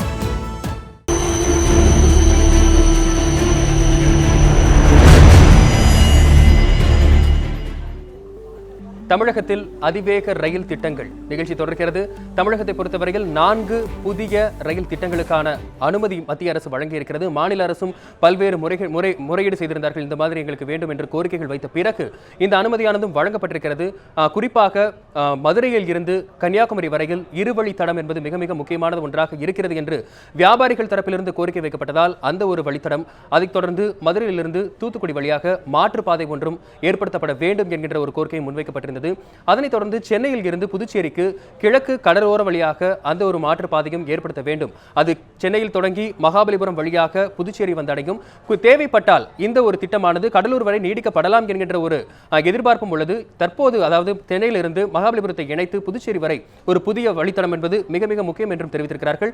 இதை பற்றி தெற்கு ரயில்வே கட்டுமானத்துறை தலைமை நிர்வாக அதிகாரி திரு வெங்கடசுவாமி அவர்கள் என்ன தெரிவிக்கிறார் என்பதை இப்பொழுது பார்க்கலாம். புதிய திட்டம் சென்னை, மாமல்லபுரம், புதுச்சேரி, இந்த திட்டத்துக்கான சிறப்பு என்ன? ஒருவேளை Chennai, Mamallapuram, Puducherry east coast road வழியாக சென்று கொண்டிருக்கிறது. தற்பொழுது அந்த பாதை வழியாக ரயில்வே லைன் இல்லை. ஆனால் இப்போ தற்பொழுது சென்னை எப்படி டெவலப்மெண்ட் ஆகிக்கொண்டிருக்கிறது, எக்ஸ்பான்ஷன் ஆகிக்கொண்டிருக்கிறது என்றால் அந்த ஈஸ்ட் கோஸ்ட் ரோடு வழியாகத்தான் மேலும் மேலும் வளர்ச்சி அடைந்து கொண்டிருக்கின்றது. மேலும் அது ஒரு ஐடி காரிடார், நிறைய தொழிற்சாலைகள் வந்து கொண்டிருக்கின்றன, ஐடி காம்ப்ளெக்ஸ் வந்து கொண்டிருக்கின்றன. எனவே அது ஒரு சபர்பன் மையமாக மாறுவதற்கும் ஏதுவாக இருக்கும். அதனால் அந்த லைன் மிகவும் சென்னையினுடைய அபிவிருத்திக்கு மிகவும் முக்கியமானது. இப்போ அந்த ஐடி காரிடாருக்கு தேவையான பல பொருட்கள் இந்த ரயில் மூலமாக வருவதற்கும் வாய்ப்பு இருக்குது. ஐடி காரிடாருக்கு மட்டுமல்ல, மற்ற தொழிற்சாலைகளும் அங்கே வந்து கொண்டிருக்கின்றது. மற்ற நிறைய தொழிற்சாலைகள் ஈஸ்ட் கோஸ்ட் வழியாக வந்து கொண்டிருக்கின்றது. மேலும் மக்களும் தினமும் அலுவலகம் செல்வதற்கு அல்லது மற்றும் வீடுகள், ரெசிடென்சியல் ஏரியா டெவலப் ஆவதற்கும் அந்த லைன் மிகவும் சென்னை அபிவிருத்தியை பொறுத்த மட்டில் மிகவும் முக்கியமான லைனாக கருதுகின்றேன். சென்னையிலிருந்து மகாபலிபுரத்தை இணைத்து பாண்டிச்சேரி வரை ஒரு புதிய ரயில் திட்டம் தேவைப்படுகிறது. அதாவது கிழக்கு கடற்கரையோரை ஒட்டி இந்த புதிய ரயில் பாதை அமைய வேண்டும் என்கின்ற ஒரு தகவலை பார்த்தோம். இப்பொழுது அது அமைப்பதற்காக எந்தெந்த வகையில் ஆதாயம் கிடைக்கும் என்பதையும் பார்த்தோம். தற்பொழுது புதுச்சேரியில் நமது செய்தியாளர் ராஜீவ் இருக்கிறார். களத்தில் இருந்து எந்த வகையில் இது ஆதாயம் தரக்கூடும் என்பதை அவரிடம் கேட்கலாம். ராஜீவ், நீங்கள் சொல்லுங்கள். சென்னையிலிருந்து மகாபலிபுரத்தை இணைத்து புதுச்சேரி வரை ஒரு புதிய ரயில் பாதை கிழக்கு கடற்கரையை ஒட்டி அமையவிருக்கிறது. இது உண்மையிலேயே புதுச்சேரிக்கும் சரி, புதுச்சேரி சென்னை இடையிலாக எந்த ஒரு ஆதாயத்தை தரக்கூடும்? தேவைப்பட்டால் கடலூர் வரை இதை விரிவுபடுத்தலாம் என்கின்ற ஒரு எதிர்பார்ப்பும் இருக்கிறது. இந்த திட்டத்தை பற்றி சொல்லுங்கள் ராஜீவ். அதாவது புதுச்சேரியிலிருந்து கிழக்கு கடற்கரை சாலை வழியாக மகாபலிபுரம் வழியாக சென்னைக்கு புதிய ரயில் தடம் உருவாக்கப்படும் என்ற அறிவிப்பு வெளியாகிருக்கு. இது புதுவையிலிருந்து சென்னையில் ஐடி நிறுவனத்தில் பணிபுரிகிற ஊழியர்களுக்கு மிகுந்த பயனுள்ளதாக இருக்கும். அது மட்டும் இல்லாமல் புதுச்சேரிக்கு வர சுற்றுலா பயணிகளுக்கும் இது மிகுந்த பயனுள்ளதாக இருக்கும். அதே போல் இப்போ நம்ம புதுச்சேரி அனைத்து வியாபாரிகள் சங்க தலைவர் நம்ம கூட இருக்காரு, அவர்கிட்ட கேட்கலாம். சொல்லுங்க சார், இப்போ புதுசாக ஒரு வழித்தடம் வந்து உருவாக்கப்படும் சொல்லியிருக்காங்க. அதாவது சென்னையிலேருந்து மகாபலிபுரம் வழியாக புதுச்சேரிக்கு. இது வியாபார அளவில் உங்களுக்கு எந்த அளவில் பயனுள்ளதாக இருக்கும்? ஏற்கனவே இதுக்கான கோரிக்கைகள் வந்து ஒரு 15 ஆண்டுகளுக்கு மேலாக புதுச்சேரி வியாபாரிகள் சார்பிலும் மக்கள் சார்பிலும் வைக்கப்பட்டது. அந்த கோரிக்கை இப்பொழுது நிறைவேறுகின்ற நிலையில் இருக்கின்ற நேரத்தில் மத்திய அரசு கடந்த பட்ஜெட்டில் அதற்கான எந்த விதமான அறிவிப்பையும் வெளியிடாதது புதுச்சேரி மக்களாகிய வியாபாரிகளாக எங்களுக்கு ஒரு அதிர்ச்சியை தந்திருக்கிறது. அந்த திட்டத்தை உடனடியாக நிறைவேற்றினால் புதுச்சேரியிலுடைய வியாபாரிகளுக்கும் புதுச்சேரியில் உள்ள மக்களுக்கும் இது மகிழ்ச்சியான ஒரு விஷயமாக இருக்கும். சென்னையிலிருந்து மகாபலிபுரம் வழியாக புதுச்சேரிக்கு வருகின்ற சுற்றுலா பயணிகள் முதற்கொண்டு வியாபாரத்திற்காக வருகின்ற பொருட்களை எல்லாம் மிக விரைவாக வந்து சேரக்கூடிய வாய்ப்பும் இருக்கிறது. அதனால் எங்களுக்கு வியாபாரிகளுக்கு செலவு குறைவதற்கும் இன்னும் வேகமாக பொருட்கள் விரைந்து வந்து சேருவதற்கும் இது வாய்ப்பாக இருக்கும். இந்த திட்டத்தை உடனடியாக அமுல்படுத்த வேண்டும், நடைமுறைப்படுத்த வேண்டும் என்று நாங்கள் புதுச்சேரி வியாபாரிகள் சார்பிலும் மக்கள் சார்பிலும் கேட்டுக்கொள்கிறோம். அதாவது வசந்த், இப்போ வந்து இந்த திட்டம் வெறும் அறிவிப்போட மட்டும் நின்றாமல் அதை விரைவில் செயல்படுத்தினா மக்களுக்கும் வியாபாரிக்கும் மிகுந்த பயனுள்ளதாக இருக்கும்ன்றது அவர் தெரிவிக்கிறார். ராஜீவ், தற்பொழுது சாலை போக்குவரத்து வழியாக சென்னையிலிருந்து புதுச்சேரி செல்ல வேண்டும் என்றால் எவ்வளவு நேரம் ஆகிறது? அதேபோல் ரயில் போக்குவரத்து அறிமுகப்படுத்தப்பட்டால் இந்த சாலை போக்குவரத்து நேரம் எந்த அளவு குறையும் என்பதை கருத்தையும் நீங்கள் தெரிவிங்கள் என்ற தகவலையும் தெரிவிங்கள் ராஜீவ். அதாவது வசந்த், இப்போ புதுச்சேரியிலிருந்து சென்னைக்கு சாலை போக்குவரத்து வழியாக சென்றோமானால் குறைந்தபட்சம் 4 மணி நேரம் ஆகும். இந்த புதிய ரயில் சேவை தொடங்கப்பட்டால் அது 2 மணி நேரமாக குறைவதற்கு வாய்ப்புள்ளது. வசந்த், ராஜீவ் இணைப்பில் இருங்கள். ராஜீவ், இன்னும் கூட அதாவது சென்னையில் இருந்து மகாபலிபுரத்தை இணைத்து புதுச்சேரி வழியாக இந்த ஒரு புதிய திட்டத்திற்கு அனுமதியும் வழங்கப்பட்டிருக்கிறது. எந்த அளவிற்கு ஆதாயம் கிடைக்கும் என்பதையும் பார்த்துக் கொண்டிருந்தோம். குறிப்பாக வியாபாரிகள் இதில் அதிக அளவு பயனடைவார்கள். அதேபோல் ஐடி துறையைச் சேர்ந்தவர்கள் பலரும் புதுச்சேரியில் இருக்கிறார்கள். அவர்கள் சென்னை சென்றுவதற்கு ஏதுவாக இந்த ஒரு திட்டமானது அமைய இருக்கும் என்ற தகவலையும் நீங்கள் பகிர்ந்து கொண்டீர்கள். இணைப்பில் இருங்கள் ராஜீவ், இன்னும் பல விஷயங்கள் குறித்து பேசலாம். இன்னொன்று, அதாவது 4வது ஒரு அறிவிப்பானது ஆவடியில் இருந்து குடுவாஞ்சேரி வருவாக, அதாவது இது ஸ்ரீபெரும்புதூர் தண்டலம் என்ற வழியை நோக்கி குடுவாஞ்சேரி வருகிறது. இந்த ஒரு வழிபாதையும் மிக முக்கியத்துவம் வாய்ந்ததாக தெரிகிறது. இதனை பற்றி தெற்கு ரயில்வே கட்டுமானத்துறை தலைமை நிர்வாக அதிகாரி வெங்கடசுவாமி அவர்கள் தெரிவித்த கருத்துக்களை இப்பொழுது பார்க்கலாம். புதிய திட்டம், அதாவது இதுவரை கண்டிராத திட்டம் சொல்லலாம். அதாவது சென்னை கோயம்புத்தூர் அந்த பகுதி செல்கின்ற ஆவடி, அதை ஒரு புறம் இருக்க இந்த பக்கம் சென்னை திருச்சி மதுரை கன்னியாகுமரி வரை செல்கின்ற பாதை, அந்த பாதையில் கூடுவாஞ்சேரி, அந்த பாதையில் இருக்கிற ஆவடியையும் இந்த பாதையில் இருக்கிற கூடுவாஞ்சேரியும் இணைக்க ஒரு 60-70 கிலோமீட்டர் இருக்கலாம்னு நினைக்கிறேன். இந்த 2 பகுதிகளையும் இணைக்க ஒரு புதிய ரயில் திட்டம், இது எவ்வளோ முக்கியத்துவம் வாய்ந்தது? நான் ஏற்கனவே சொன்னபடி சென்னை மதுரை கன்னியாகுமரி வந்து ஒரு வழித்தடம், ஒரு காரிடார் தமிழ்நாட்டுக்கு. மற்றும் ஒரு இம்பார்ட்டன்ட் காரிடார் இம்பார்ட்டன்ட் தடம் வந்து சென்னை ஜோலார்பேட்டை கோயம்புத்தூர் தடம். இந்த 2 முக்கியமான தடங்களையும் காரிடாரையும் இணைக்கக்கூடிய புதிய நியூ லைன் வந்து கூடுவாஞ்சேரி வந்து இந்த பக்கம், அந்த பக்கம் ஆவடி, இது 2ஐயும் இணைக்கும் பொழுது அங்கு இருக்கும் தொழிற்சாலைகள், ஸ்ரீபெரும்புதூர் தொழிற்சாலைகள் அல்லது அங்கு இப்பொழுது டெவலப்மெண்ட் நடந்து கொண்டிருக்கின்றது. சென்னை மெட்ரோபாலிட்டன் ஏரியா எக்ஸ்பான்ஷன் ஆகி கொண்டிருக்கின்றது தாம்பரத்திற்கு மேலும். ஆக இது வந்து மற்றும் ஒரு ரிங் ரோடாக, அதாவது ரிங் ரயில்வேயாக அமையும். ஒரு காலத்தில் சொல்லுவாங்க, ஏதோ ஒரு அதிகாரி அவன் பிடிக்கலன்னா கூடுவாஞ்சேரிக்கு மாற்றிடுவோம் அப்படின்னு ஒரு காலத்தில் சொன்ன ஊர் அது கூடுவாஞ்சேரி. இன்றைக்கி மிகவும் வேகமாக வளர்ந்து கொண்ட ஒரு ஊராக இருக்குது. தற்பொழுது தாம்பரம், கூடுவாஞ்சேரி, செங்கல்பட்டு மிகவும் வளர்ந்து கொண்டிருக்கின்றது. அது மாதிரி சென்னை அரக்கோணம் ஏரியாவும் வளர்ந்து கொண்டு இருக்கின்றது. இந்த 2ஐயும் அதாவது 2ஐயும் இணைத்தால் அந்த இடைப்பட்ட பகுதியும் வளர்ச்சி அடைய ஏதுவாக இருக்கும். அதனால் இந்த லைனும் இம்பார்ட்டன்ட் லைன். அது இந்த 4 புதிய திட்டங்கள் நிதி கிடைத்தவுடன் எவ்வளோ காலகட்டத்திற்குள் பூர்த்தி அடையும் நினைக்கிறீங்க? இந்த 4 ரயில்வே லைனுக்கும் தேவையான நிதி சொல்ல வேண்டுமென்றால், மதுரை திருநெல்வேலி நாகர்கோவில் கன்னியாகுமரிக்கு 256 கிலோமீட்டர், இதற்கு 2600 கோடி தேவை. ஆவடி சிறுபெரும்புதூர் கூடுவாஞ்சேரிக்கு 60 கிலோமீட்டர், 720 கோடி தேவைப்படும். சென்னை மகாபலிபுரம் பாண்டிச்சேரி கடலூர் மொத்த நீளம் 180 கிலோமீட்டர், அதுக்கு 1950 கோடி தேவைப்படும். மதுரை அருப்புக்கோட்டை, மேல்மருதூர், தூத்துக்குடி 140 கிலோமீட்டர் 1500 கோடி தேவைப்படும். ஆக மொத்தம் 6800 கோடி தேவைப்படுகிறது. இந்த 6800 கோடி இருந்தால் உடனடியாக வேலையை துவங்க எதுவாக இருக்கும். இப்போ இதெல்லாம் இந்த 4 திட்டம் ஏற்கனவே ரயில்வே வாரியம் ஏற்கனவே அதுக்கு அனுமதி வழங்கியிருக்கிறது. இப்போ நிதி ஒதுக்கீடு தான் செய்ய வேண்டியது பாக்கி இல்லையா? இப்பொழுது இந்த 4 ப்ராஜெக்டும் ரயில்வே போர்டு சாங்ஷன் செய்து விட்டது. ஆனால் நிதி போதிய நிதி இப்பொழுது இல்லை. அதனால்தான் இந்த 4 வேலைகளும் இன்னும் ஆரம்பிக்கப்படாமல் இருக்கின்றது. நிதி இருந்தால் இந்த 4 வேலைகளையும் ஆரம்பிக்க முடியும். இப்போ இந்த 4 திட்டங்களுக்கும் தமிழ்நாடு அரசு இது மிக முக்கியமான திட்டங்கள், இது வேகமாக நடைமுறை கொண்டு வர வேண்டும் என்று மாநில அரசும் ரயில்வே துறையிடம் கேட்டுக்கொண்டிருக்கிறது. இது சம்பந்தமாக அண்மையில் கூட ஒரு தமிழக அரசுலேருந்து ஒரு கடிதம் வந்ததாக தகவல். மாநில அரசு எந்த அளவுக்கு இந்த திட்டங்களை வேகமாக அமுல்படுத்த வேண்டும் என்று கேட்டுக்கொண்டிருக்கிறது? மாநில அரசிடமிருந்து ரயில்வே துறைக்கு ஒரு கடிதம் வந்தது. அவர்கள் இந்த குளோபல் இன்வெஸ்டர் மீட் செப்டம்பர் மாதம் நடக்க இருக்கின்றது. அந்த குளோபல் இன்வெஸ்டர் மீட்டுக்கு ரயில்வே துறையிலிருந்து எந்தெந்த ப்ராஜெக்டுகள் நீங்கள் ஸ்பான்சர் செய்கிறீர்கள், எந்தெந்த ப்ராஜெக்டுகளை முன்வைக்கிறீர்கள் என்று கேட்டார்கள். நாங்களும் அதற்கு பதில் அனுப்பினோம். இந்த 4 ப்ராஜெக்டுகளும் அவர்களுக்கு அனுப்பியிருக்கின்றோம். அப்போ இந்த குளோபல் இன்வெஸ்டர் மீட்டில் வெளிநாட்டு சிஇஓலாம் அதில் பங்கேற்று அதில் சில வெளிநாட்டு மூலதனம் தமிழக அரசு மூலமாக கிடைப்பதற்கு வாய்ப்பு இருக்கா?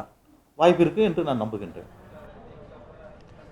நாம் இப்பொழுது ஒரு தகவலை பார்த்தோம். சென்னையின் அளவானது விரிவடைந்து கொண்டே வருகிறது. குறிப்பாக தமிழகத்தை பொறுத்தவரையில் 2 முக்கிய வழித்தடங்கள் பார்க்கப்படுகின்றன. ஒன்று சென்னையிலிருந்து கோவை, மற்றொன்று சென்னையில் இருந்து தெற்கு மாவட்டங்களுக்கு செல்லக்கூடிய நாம் கன்னியாகுமரி வரை கூட எடுத்துக்கொள்ளலாம். இந்த 2 முக்கிய வழித்தடங்களையும் இணைப்பதற்கு ஏதுவாக அமைய வேண்டும் என்றால் அது ஆவடி, குடுவாஞ்சேரி தான் நாம் இணைக்க வேண்டும். முன்பொரு காலத்தில் குடுவாஞ்சேரி என்பது தனியாக இருந்தது. ஆனால் இப்பொழுது குடுவாஞ்சேரி மிக மிக வளர்ந்து வருகின்ற ஒரு பகுதியாகவும் பார்க்கப்படுகிறது. ஆவடி, குடுவாஞ்சேரி இந்த 2 பகுதிகளையும் நாம் இணைத்து விட்டால் இந்த பகுதிகளுக்கு அருகில் பல்வேறு வகையான தொழிற்சாலைகள் இருக்கின்றன. இது தொழில் வளம் பெருகுவதற்காக ஒரு முக்கிய திட்டமாகவும் பார்க்கப்படுகிறது. இந்த திட்டத்தின் முக்கியத்துவம் இதுவாக இருக்கிறது. இன்னொரு பக்கம் சென்னையிலிருந்து கோவை செல்லக்கூடிய அதிவிரைவு பாதை, அதிவேக பாதையானதும் தேவை என்கின்ற ஒரு கோரிக்கை முன்வைக்கப்படுகிறது. இந்த ஒரு பாதை ஆனது நிறைவேற்றப்பட்டால், இந்த ஒரு திட்டமானது நிறைவேற்றப்பட்டால் எந்த வகையில் ஆதாயம் கிடைக்கும் என்பதை தற்பொழுது தெற்கு ரயில்வே கட்டுமானத்துறை தலைமை நிர்வாக அதிகாரி வெங்கடசுவாமி அவர்கள் தெரிவிக்கிறார். அதனை இப்பொழுது பார்க்கலாம். இந்த 4 திட்டங்களை தவிர தமிழக அரசு மேலும் வற்புறுத்தி கொண்டிருப்பது இன்னும் 2 சிறப்பு திட்டங்கள். ஒன்று சென்னையிலிருந்து கோவை, சென்னையிலிருந்து Kanyakumari high speed rail corridor இது அமைக்க வேண்டும், இதுக்கான தளத்தை அமைக்க வேண்டும் என்று ரயில்வே துறையிடம் கேட்டிருக்கிறதா? அது விஷயமாக தமிழ்நாடு அரசாங்கம் மத்திய அரசாங்கத்திற்கு கடிதம் எழுதியிருக்கின்றது. அது தமிழ்நாடு அரசாங்கம் அது விரும்பி கேட்டால் நாங்கள் அதற்காக ஃபீஸிபிலிட்டி ஸ்டடி ப்ரிப்பேர் பண்ணி அவர்களுக்கு அனுப்ப தயாராக இருக்கின்றோம். அந்த திட்டத்துடைய சிறப்புகள் என்ன? அதில் ஏதாவது சர்வே செஞ்சுருக்காங்க? நீங்கள் சர்வே செஞ்சுருக்கீங்களா அந்த திட்டத்துக்கான? இல்லை, இதுவரைக்கும் இன்னும் சர்வே செய்யப்படவில்லை. ஆனால் அது தற்பொழுது இப்பொழுது வந்து 100 அல்லது 110 கிலோமீட்டர் வேகத்தில் நாங்கள் சென்று கொண்டு இருக்கின்றோம். மேலும் அதை வந்து 250 கிலோமீட்டர் அந்த ஸ்பீடை வந்து அதிகப்படுத்தலாம், அல்லது 300 கிலோமீட்டர் அதிகப்படுத்தலாம், அல்லது 450 கிலோமீட்டர் அதிகப்படுத்தலாம். ஆனால் நாம் அது முதல் முடிவு எடுக்க வேண்டும், எந்த ஸ்பீடில் வந்து நம்ம வந்து இந்த ட்ரெயினை ஓட்ட வேண்டும் என்று. அதற்கு தகுந்தா போல் அதனுடைய காஸ்ட்டும் மாறும். அது வந்து 2 அரசாங்கங்களும் முடிவு செய்ய வேண்டும். தமிழ்நாடு அரசாங்கமும் இந்திய அரசாங்கமும் முடிவு செய்ய வேண்டும். இப்போ அதிவேக ரயில் திட்டம் கொண்டு வர வேண்டும் என்றால் அதற்கு ஏற்ப அந்த ட்ராக் அதை தாங்கிக் கொள்ளுகின்ற கப்பாசிட்டி வேண்டும். அதுதான் இந்த திட்டத்தின் மூலமாக செய்ய இருக்குங்க இல்லையா? ஆமாம், இந்த வந்து ஸ்பீடை வந்து நம்ம அதிகப்படுத்த வேண்டும் என்றால் அதை ட்ராக்கை வந்து ஸ்ட்ரென்தன் பண்ணணும். ரெண்டாவது வந்து அதற்கு தகுந்த ரோலிங் ஸ்டாக், அதாவது ட்ரெயின்ஸ். இப்பொழுது இருக்கின்ற ட்ரெயினை வைத்து 300 கிலோமீட்டர் 450 கிலோமீட்டர் ஓட்ட முடியாது. இது வெளிநாட்டிலிருந்து இறக்குமதி செய்ய வேண்டும். 300 கிலோமீட்டர் 450 கிலோமீட்டர் 500 கிலோமீட்டர் ஓட வேண்டும் என்றால் வெளிநாட்டிலிருந்து அதற்காக தனி கோச்சஸ் வந்து இறக்குமதி செய்ய வேண்டும். சிக்னலிங் சிஸ்டம் வந்து அதுலேயும் டெக்னாலஜி வந்து இம்ப்ரூவ் பண்ண வேண்டியிருக்கும். எலக்ட்ரிஃபிகேஷனும் அதனுடைய டெக்னாலஜி இம்ப்ரூவ் பண்ண வேண்டியிருக்கும். ஆக எல்லா track, rolling stock, signalling and O H, that is electrical, இந்த 4 வந்து நம்ம டெக்னாலஜி இம்ப்ரூவ் பண்ண வேண்டும் என்றால் அதனுடைய காஸ்ட் வந்து அதிகமாகும். இல்லை, இன்னொரு யோசனை கூட பரிசீலனையில் இருப்பதாக சொல்கிறார்கள். அதாவது முதல் கட்டமாக 160 கிலோமீட்டர் ஸ்பீடுக்கு முதலில் கொண்டு செல்லலாம், அதற்கு பிறகு படிப்படியாக உயர்த்தலாம் என்று ஒரு யோசனை இருக்கிறது. இப்பொழுது வந்து ரயில்வே வாரியம் என்ன நினைத்து கொண்டிருக்கிறது என்றால், முதலில் 110 கிலோமீட்டர் முதலில் 160 ஆக்குவோம், அதற்கு அடுத்தபடியாக 250 ஆக்கலாம், அதற்கு அடுத்தபடியாக 300 ஆக்கலாம் என்று திட்டமிட்டுக் கொண்டிருக்கின்றது. அனுமதிக்கப்பட்ட 4 புதிய திட்டங்களை தாண்டி ஐந்தாவதாக ஒரு முக்கிய எதிர்பார்ப்புமானது இருக்கிறது. குறிப்பாக தமிழகத்தை பொறுத்தவரையில் சென்னை கோவை மற்றும் சென்னை கன்னியாகுமரி இந்த 2 வழித்தடங்களே முக்கியமான வழித்தடங்களாக பார்க்கப்படுகின்றன. இந்த 2 வழித்தடங்களுக்கும் மிக அதிவேக ரயில்களை இயக்கலாம் என்கின்ற ஒரு எதிர்பார்ப்பும் இருக்கிறது. இதற்கு மாநில அரசும் மத்திய அரசும் ஒரு இணக்கமான சூழல் ஏற்பட்டு இவர்களது ஒப்புதலை அவர்கள் ஏற்றுக்கொண்டு பரிசீலனையில் உள்ள ஒரு திட்டம் என்பதை இதை சொல்லலாம். குறிப்பாக தற்பொழுது சென்னையிலிருந்து புறப்படும் வண்டிகள் அனைத்தும் மாநிலத்தில் இயங்கக்கூடிய வண்டிகள் 100 110 கிலோமீட்டர் வேகம் வரை செல்லப்படுகிறது. இதை தாண்டி இந்த அதிவேக ரயில்கள் வந்தால் 250 300 அல்லது 450 கிலோமீட்டர் வேகத்தில் கூட வண்டிகளை இயக்கலாம் என்கின்ற ஒரு தகவலையும் தலைமை நிர்வாக அதிகாரி அவர்கள் தெரிவித்திருந்தார். கோவையில் ஷெர்லி நமது செய்தியாளர் இருக்கிறார். ஷெர்லியிடம் கேட்கலாம், இந்த ஒரு அதிவேக ரயில் திட்டமானது நிறைவேற்றப்பட்டால் எந்த அளவிற்கு ஆதாயமானது கோவைக்கு கிடைக்கும் என்பதையும் இப்பொழுது பார்க்கலாம். ஷெர்லி, நீங்கள் சொல்லுங்கள், அதிவேக ரயில் திட்டமானது நிறைவேற்றப்பட்டால் கோவை எந்தெந்த வகையில் பயனடையும்? ஷெர்லி. வணக்கம். சென்னை மற்றும் கோவை இடையே அதிவிரைவு ரயில் தளம் திட்டம் அமைக்கும் திட்டமானது தமிழக அரசு ரயில்வே துறையிடம் பரிந்துரை செய்துள்ளது.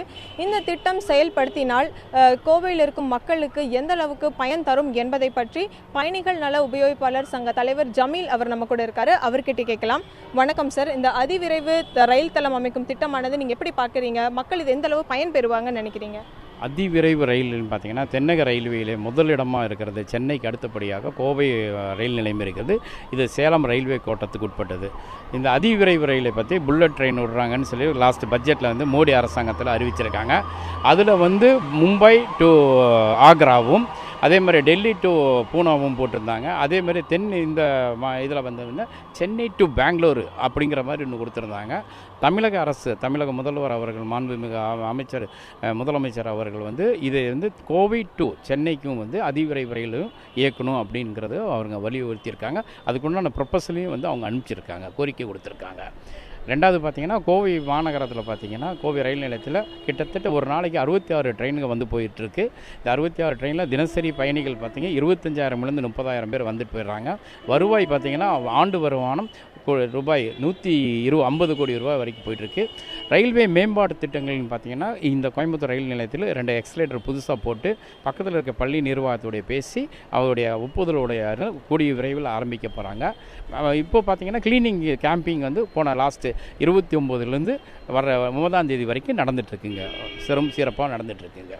தற்போது பார்த்தோன்னா கோவையில் பொறுத்த வரைக்கும் சுமார் தினமும் 66 ரயில்கள் வந்து செஞ்சுட்ருக்கு. அதிக அளவு பயணிகள் வர்றாங்கன்னு தெரிவிச்சிருக்காங்க. இதன் மூலம் இங்கே பயணிகள் பயனடைவார்னு இங்கே தெரிவிச்சிருக்காங்க. இது மட்டும் இல்லாமல் தொழில் நகரமாக இருக்க கோவையில் இந்த அதிவிரைவு ரயில் தளம் அமைப்பது எத்தனை பயன் தரும் அப்படிங்கிறத பற்றி கோவை பம்பு செட்டு மற்றும் உதிரிபாகங்கள் தயாரிப்பாளர் சங்க தலைவர் மணிராஜ் அவர் நம்ம கூட இருக்காரு. அவர்கிட்ட கேட்கலாம்.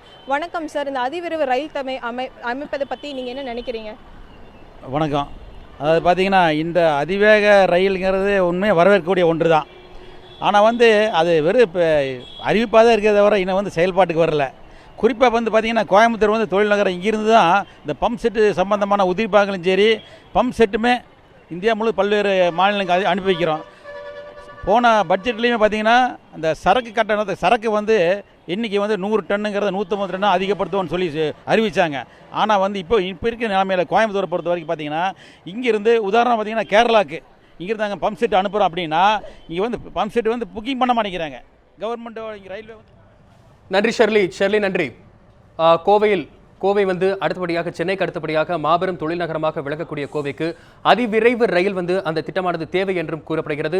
சென்னையை பொறுத்தவரையில் ரொம்ப முக்கியமாக, அதாவது 2 வழித்தடங்களில் கோவையும் அமைகிறது, இன்னொரு வழித்தடம் சென்னையிலிருந்து கன்னியாகுமரி வரை அமைகிறது.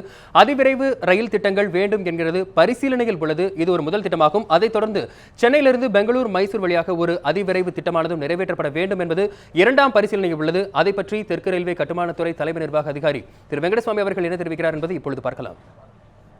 ஒரு பகுதியாகத்தான் சென்னை பெங்களூர் மைசூர் ரூட்டு அதை வந்து ஃபஸ்ட்டு ஸ்டேஜில் வந்து 160 இன்க்ரீஸ் பண்ணலாம் என்று தற்போது ஃபீசிபிலிட்டி ஸ்டடி நடந்து கொண்டிருக்கின்றது. அதற்கான ஆய்வுக்கூறுகள் செய்து கொண்டிருக்கின்றார்கள்.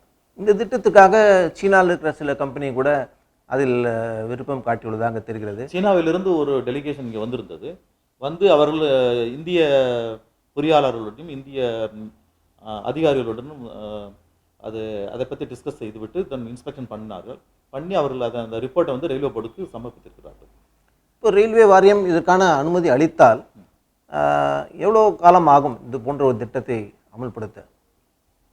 அது வந்து என்ன ஸ்பீடு வேண்டும் என்பதுதான் முதல் முக்கியம். 160 வேண்டுமா, 250 வேண்டுமா, 300 வேண்டுமா என்று முதலில் அதை முடிவு செய்ய வேண்டும். அதை முடிவு செய்ததுக்கப்புறம் அதனுடைய காஸ்ட்டை நம்ம ஒர்க் அவுட் பண்ண வேண்டும். அதை ஒர்க் அவுட் பண்ணி முடிச்சதுக்கப்புறம் தான் சொல்ல முடியும் எவ்வளோ காலத்தில் முடிக்க முடியும்னு சொல்லிட்டு சொல்ல முடியும். இப்போ சென்னை, பெங்களூர், மைசூர் திட்டத்தை பற்றி அண்மையில் கூட பிரதமர் மோடி அங்கே சென்றிருந்த போது அது பற்றி கூட சீன அதிகாரிகளோடு பேசியிருக்கிறார். அங்கிருந்து வந்த தகவல் இது நேராக ஒரே சீராக நேராக ஒரு ட்ராக், ஒரு பாதையாக இருந்தால் வேகமாக குறைந்த செலவில் அந்த எதிர்பார்க்கின்ற அந்த வேகத்தில் செல்லலாம். ஆனால் வளைவு சுளைவில் இருக்கும் போல் தெரிகிறது. அப்படி இருக்குமே ஆனால் அதில் நேராக செல்கின்ற வழித்தளம் அதை எப்படி ஏற்படுத்துவது? அதை நேராக செல்லும் வழித்தடம் அமைக்க வேண்டும் என்றால் தற்பொழுது ஓடிக்கொண்டிருக்கும் அலைன்மெண்ட்டை விட்டு புதிய அலைன்மெண்ட் எடுக்க வேண்டும். புதிய அலைன்மெண்ட் தேர்ந்தெடுக்க வேண்டும். அந்த புதிய அலைன்மெண்ட் தேர்ந்தெடுத்தால் அதற்கு லேண்ட் அக்விசிஷன் தேவைப்படும். அதுக்கு நிறைய லேண்ட் தேவைப்படும்.